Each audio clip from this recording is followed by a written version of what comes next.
Welcome, everyone. We are going to get started. My name is Chelsea Murphy, and I'm the marketing manager here at Listenwise. I am also joined by Benton Lewis, an English teacher and Listenwise user from Fresno, California.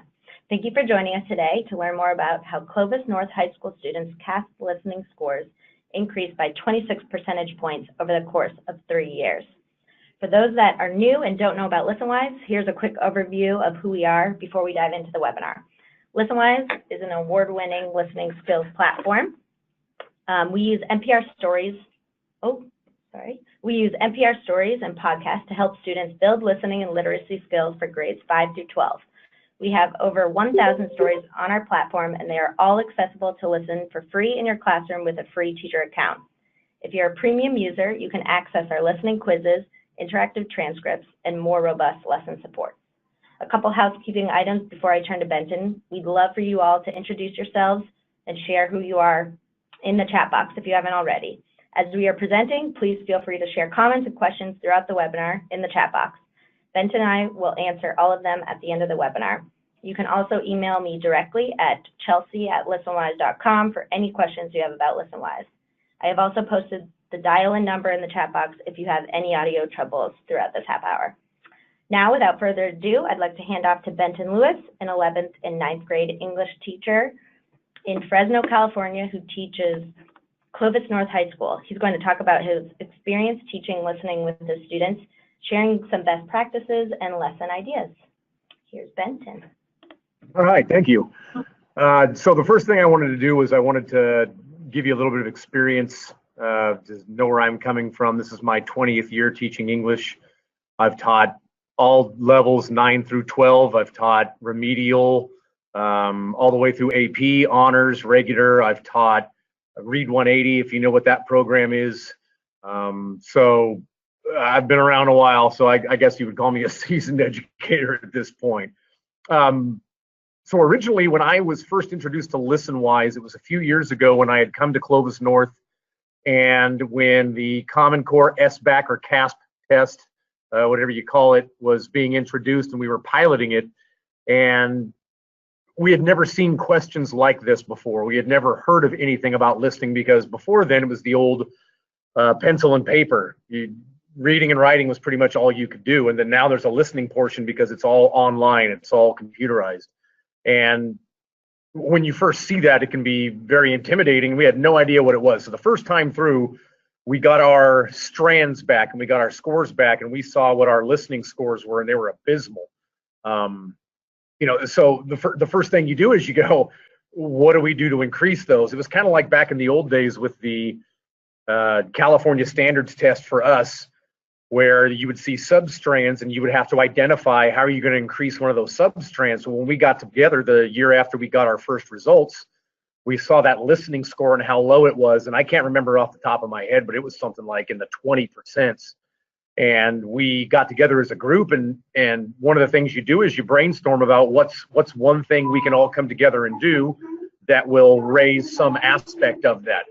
And we all decided that the listening aspect was going to be an important one, and immediately started looking for things. And as someone who is adept with technology, I was sort of tasked with, hey, let's find some stuff that we can do. And immediately one of our old administrators said, here's some things I found online, and Listenwise was the first one on that list. She sent me an email of like 5 different sites, and I went to Listenwise and clicked on it, and it sounds a little cliche, but I immediately knew, oh man, this is exactly what we need, because it does exactly what we needed to do. And this was still in the infancy of Listenwise, so a lot of the bells and whistles they have now weren't even there. But I immediately started getting into it and just messing around with it. And that's the beauty of websites like this, is that I can teach you all sorts of things. I'm going to show you stuff on these slides here about stuff that I do, but just getting in there and clicking on stuff and finding things that work for you, and hey, what does this do?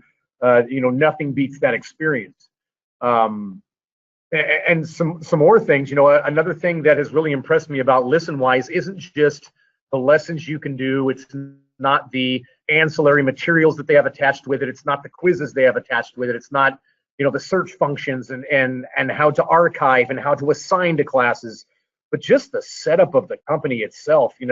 right now our district is going through some problems with our online textbook, and the company that we've chosen, that I'm not going to name because I don't want to get in trouble, the company has been almost non-responsive with the suggestions and the questions and the intermediaries and who do we contact. You know, we're literally having to call a 1-800 help number to get help for the lessons we're supposed to be doing through this online textbook. It's been an absolute disaster, and I can't tell you what a pleasure and how refreshing it is to be partnered with a company that has immediate responses, that has people that when you ask them a question, if they're not the expert in it, they are CCing it to that person, and that person is getting back to you right away. And if they don't have an answer, they're going to find it and they're going to suggest it. And it's been, you know, I've been so happy with those things, and to see the growth in Listenwise from the first moment I used it until now has really been, you know, a revelation. And so that's another impressive thing. So continuing with there, our listening scores of the 4 strands for our SBAC or CAASPP test, reading, writing, research, and listening are the 4 strands, and that's what our scores get broken down to. And we'll look at them a little bit later on one of the slides. But again, we addressed how low our listening skills were and went, what can we do to improve that? So I went on this site and I started messing with it, and immediately I said to the rest of my 11th grade group, because that's who gets tested for us, and said, this is something we need to start doing right away. And I wasn't even an expert in it, and immediately said, here's what we just got to start doing this. And so I sort of became the lead in, see how they worked, and then be the guinea pig for the other people in my 11th grade group so they could see what was going on as well. And started to see some interesting responses from kids. And at first we had no idea if it was going to make any difference at all. But I found one lesson for this unit and another lesson for another unit. And we had our units pretty much already planned. So trying to find a way to get some stuff in can be difficult, especially for teachers who are technophobes, which we have some of those, especially in the English department. But Listenwise is so user-friendly. And one of the questions that usually gets asked is, well, we don't have one-to-one with laptops. We are not a one-to-one laptop. We are lucky in that we have quite a few laptops, but there's a whole system of reserving or going to the library. So how do you find that time? How do you plan for later on where you're going to get technology for the kids to use and be able to plan it? And the nice thing about Listenwise is there are so many different ways to use it that you can literally just project from your laptop up onto the board and show kids what it's like. You can literally assign it to them if you have a laptop for every kid. Let's say, for example, you go into a library lab or you reserve carts. You can literally have them go on their phones. The mobile app for this site is almost in many ways better than the desktop version. There's so many ways to incorporate it that it made it so much easier to use. And even to this day, and I know that sounds like I'm cheating on Listenwise, but even to this day, I still, out of interest, look for other websites and what they do, because maybe they do some aspect that Listenwise doesn't, and we may be able to get something out of it. And it's a wasteland. It is an absolute wasteland out there. The only other real things I found were for the, if you guys know this, I'm not sure how to pronounce the acronym, but it's TOEFL. It's for the fluency exams, and there's some listening aspects on there. But Listenwise does things that none of them do. And it's so close to what the SBAC emulates that none of them can even approach that. It would be a waste of time to do it that way. So, you know, for example, some of the things that I want to talk about is we teach English, but on the SBAC or CAASPP standardized test for Common Core, English is not tested by English. There's very little fiction at all on those tests. Almost all of those questions, even with the listening questions, are based on science. They're based on current events. They're based on social studies or history. There's very little, here's a passage from a play, here's a Chekhov play, or here's a passage from Lord of the Flies. Read it and answer the questions that follow. There's almost none from what I've seen and experienced. And so the beauty of Listenwise is, yeah, we've got English lessons on there, but our department doesn't use the English at all. We use the social science lessons. We use the current event lessons. We use the science lessons. Even now, science has their own Common Core SBAC test, but we still get questions under the English listening, researching, writing, and reading that is all from interdisciplinary stuff. It's very little of the English portion. So again, the beauty of Listenwise is that they have their categories set up where you can search under each of those categories. If you go to a website that's like the TOEFL, the fluency stuff, they're going to literally give you a listening example that just has people talking about walking down the street and having conversational English. And that is nothing like they'll see on the test. What Listenwise does, they will see on it. And why we thought that was important in the first place is we want to emulate as closely as we can what the SBAC looks like and sounds like for our kids. And when they're going to take that test, we want to have done 5, 6, 7 different lessons. So by the time they get to it, they're going to do it, and it's going to ask them listening questions about social studies.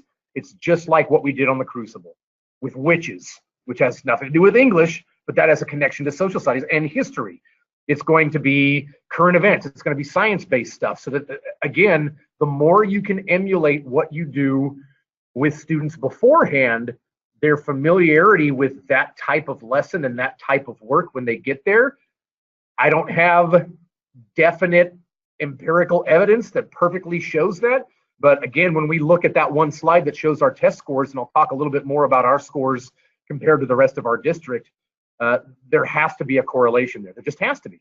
And so one of the other things that we've also tried to do is we've tried to enlist the aid of everybody else in our school.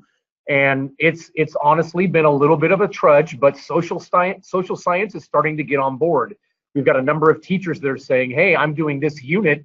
Have you done something like this before? And I say, absolutely. Here's the link to the one that I do. I have this archived, and I can show them exactly what I do. Science is getting on board. Even the other English classes, we have certain English teachers that rarely use technology, and they're starting to get on board with doing this. So there's a lot of tie-in, and we're hoping that the more we can get other disciplines to do in addition to what we do, those scores are just going to go higher and higher. And that's our goal, is to get every single student to get a 3 or a 4 on that SBAC or CAASPP. Not just for our scores for bragging rights, although to be honest, I love bragging about it. It's also about getting them ready for college. It's about getting them all the advantages that come with doing that, and we're starting to get a lot of buy-in with that. A little more about what I wanted to talk about before we get into the slideshow. And we do a number of things also from a humanities basis, and I love teaching from a humanities basis. You know, getting in some of those other aspects, even getting into art, you know, and if you can bring in a Listenwise thing that talks about art in that time period, for example, you know, and I can't remember if it's on the slideshow or not, I'm in the middle of my Odyssey and Greek mythology unit, and there is a perfect Listenwise lesson about Greek culture and Greek music. And when else are you going to be able to incorporate something about Greek music, and it's there, and it's part of the arts, and it attaches to other things and other interests that it just, even from beyond a score standpoint, just from a good humanities standpoint, bringing in as much as you can from outside sources to connect with kids, it has a benefit even beyond test scores and other things. And so I think that's probably all I wanted to talk about. So let's get into the PowerPoint presentation. And I think I'm looking at the first slide here. And this first slide is just a still image of one of the lessons that I use. This one goes along with a 9th grade one. And so even as a 9th grade teacher, even though we are not tested in 9th and 10th grade, I am also trying to get as many examples of these things in with our 9th graders, because also the idea is it can't just be on us in 11th grade doing it all. And when they are seeing it in 9th grade and 10th grade and then 11th grade, by the time they get to the test, they're like, I've seen this 1,000 times. There's no anxiety with this, and there's total familiarity, and that's just a positive. But this is an example of one that I haven't gotten to yet. We're going to get to this in a couple of weeks.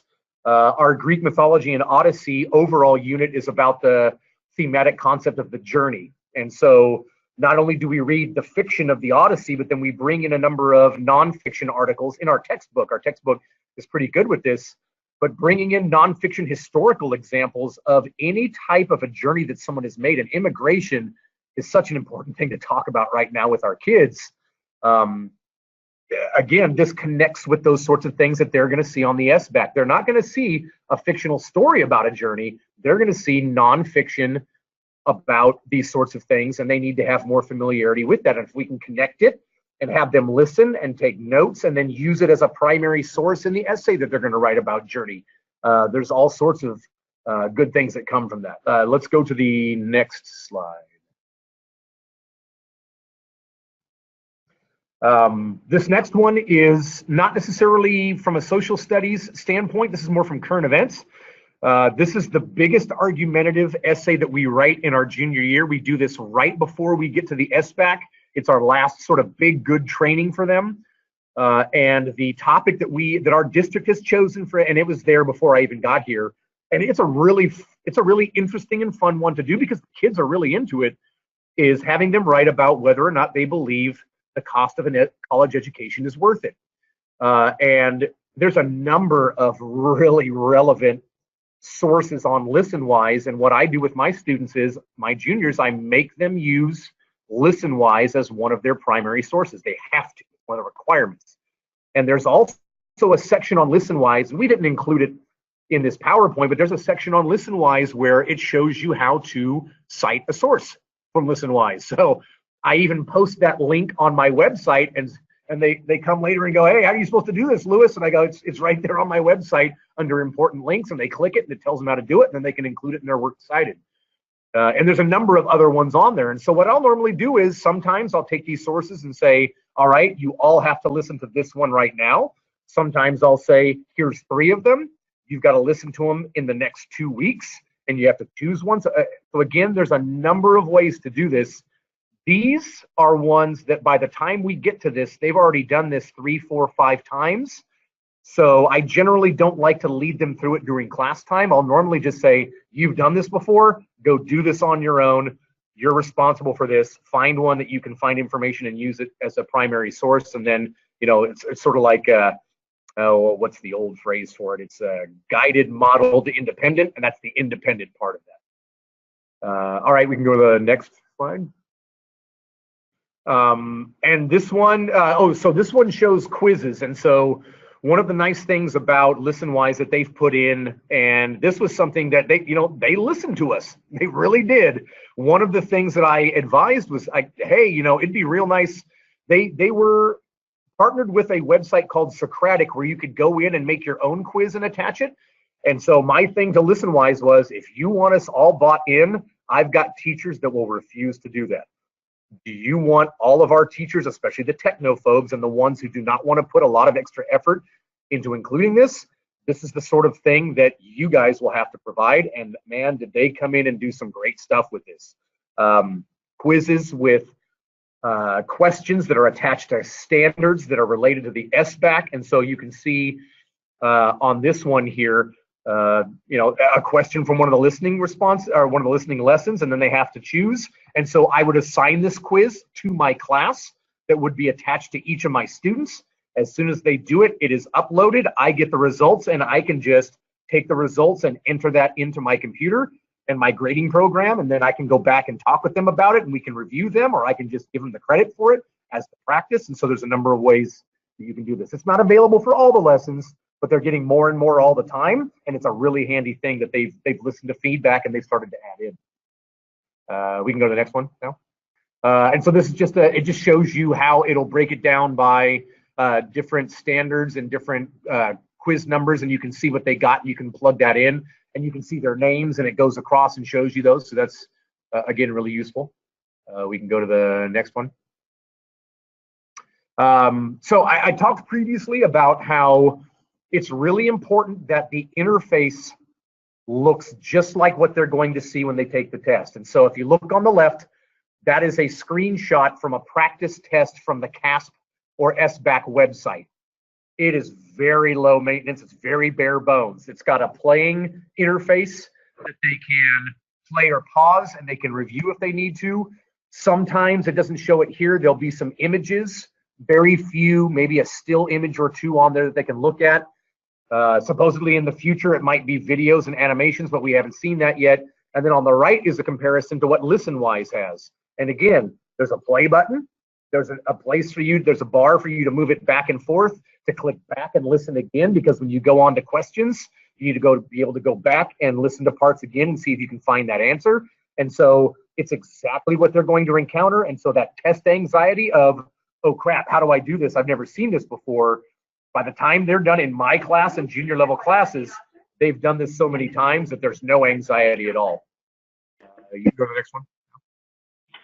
And so here is the breakdown of our scores. And so if you look, 94% in English of our students passed, got a 3 or a 4 on the SBAC. And that is a very large point of pride for me and all the other 11th graders. And, you know, even our school, it was first place in our district. 3 years ago, we were tied for third, which with our demographic and the pride in our school was not good enough. And part of the reason why I was chosen for junior level, my principal told me this specifically, was that he knows how competitive I am. And I was, to use the right phrase, I was pissed.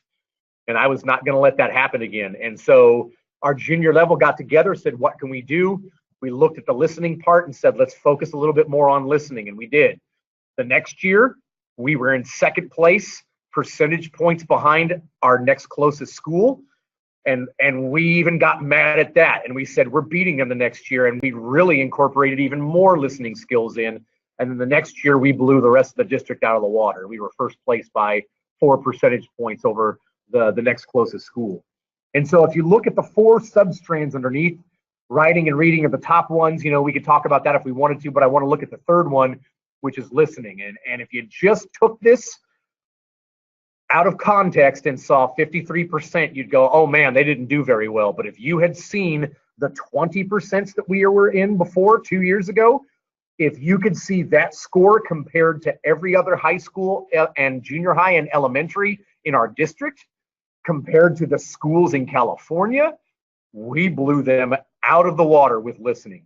And there's nothing else that we do except for use Listenwise. We don't do anything else with listening except use Listenwise. And so realistically, how could you point to Listenwise and say that's the correlation? You really can't. But if you eliminate all the other factors and just look at that, and Clovis North uses Listenwise and listening lessons more than anybody else in our district, we were 15 to 20% higher than everybody just in listening. And so, you know, we look at that and go, it's got to be Listenwise. What else could it possibly be? And so that's another reason why we get really excited about Listenwise, and we keep trying to find ways to incorporate it, because we look at that listening score and say, that's not good enough. We want to get that even higher. You can go to the next one. No. Great. Thank you so much, Benton. Very impressive data. I just want to jump in and tell our attendees that we have put together a case study on Clovis North. And so you can find all the research and a more in-depth story on our research page on listenwise.com. And I've also placed that link that you can see on the PowerPoint here onto the chat box if you want to click directly on there, so you can download and read more there. So now we would love to jump into some questions. If anyone on the line has questions, please write them into the chat box. And as you are writing, we have some to start. So if we want to kind of dig into some pedagogy, Benton, thinking back to when you first introduced Listenwise to your students, how long did it take your students to get used to listening to a story instead of reading a story? An interesting question. And one of the things we didn't really delve into in the PowerPoint is that one of the things that Listenwise offers that's really good for English learners, it's really good for ELD, ELs, you know, and even for SPED, is that there is a text following feature that allows them to follow it. So many of them that aren't quite as good at listening can get some training doing that. And one of the things that I intentionally did at the beginning, because I didn't know how it was going to affect my kids and how they would be good at it, is that I enabled that function for everybody the first time through. And then After that, as they started to get trained, I eliminated that function to be able to have text following, and it was just the listening stuff. And that first year, they were not used to doing that. Mm-hmm. Kids are not used to listening without video. They can do it with video, but when they just have to listen and that's all they've got, what kid listens to radio anymore for information besides music? What kid listens to podcasts? Kids don't do that. So that transition of not having visuals to follow is one where you've really got to fight them.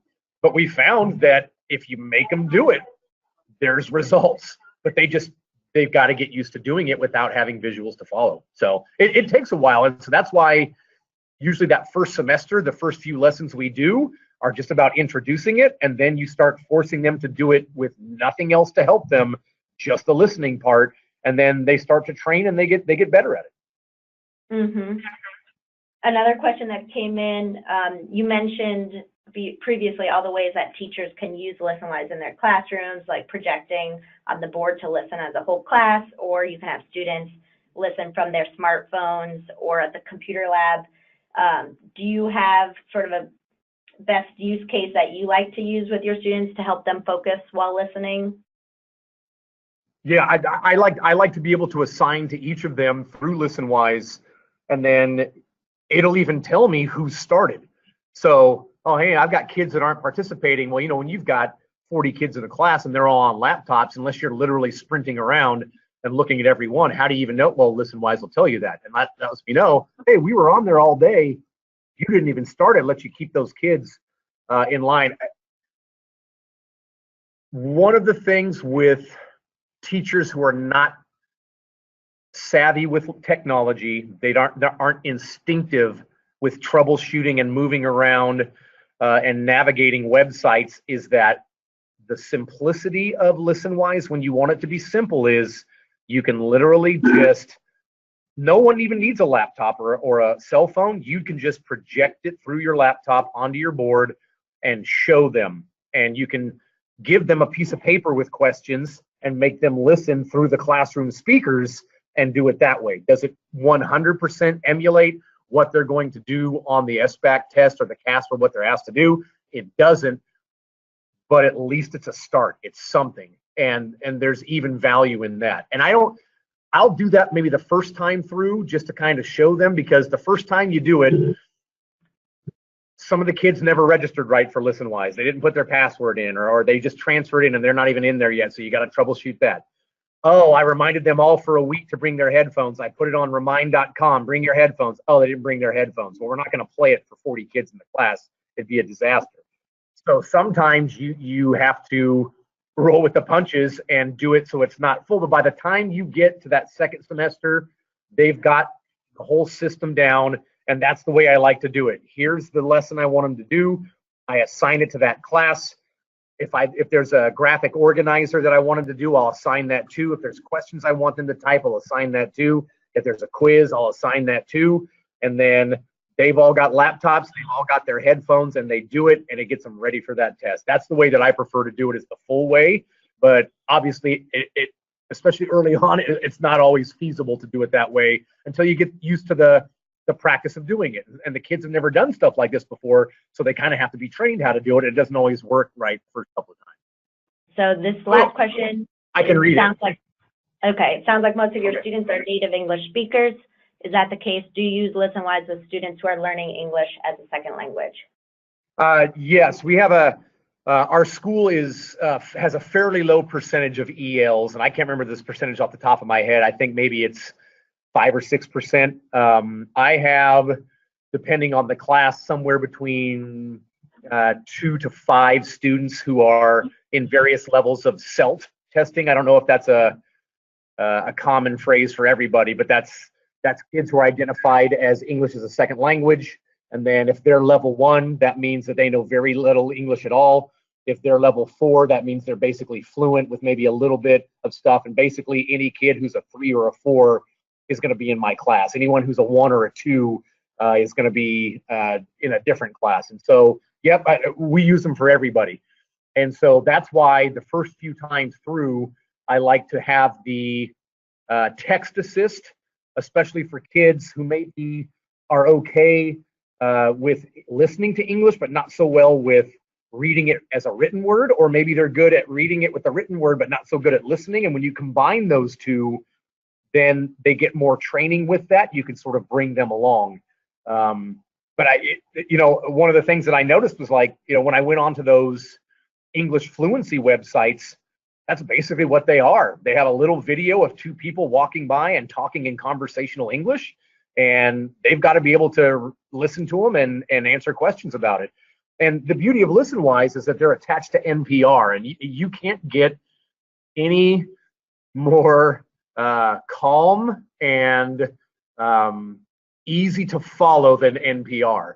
The speed of speakers in NPR, the lack of difficult accents in NPR, and the conversations that they have are perfect sound files to use for students who are learning English as a second language, because you're not going to get a lot of confusing accents that make it difficult for comprehension. And so it's another reason why Listenwise is a really good site to use, because you're not going to get a lot of those territorial variances that might confuse kids. Great. Thanks so much. It looks like we are done with questions. So I just wanted to thank you all again for joining us for this webinar. I hope you found the webinar informative and insightful, and we will be sending out a PDF of this PowerPoint deck and a recording of the webinar in the coming days to you all. So if you have any questions, feedback, or stories, feel free to email me. That's chelsea@listenwise.com. And you can also reach out to Benton as well. His information is up on the screen. And lastly, if you don't currently have Listenwise, a reminder is that you can sign up for a free teacher account on our page at listenwise.com. That link is also up for you to see. And if you have additional questions, please visit our Contact Us page and fill out a form, and someone from our team will follow up. So thank you all, and have a great rest of your evening.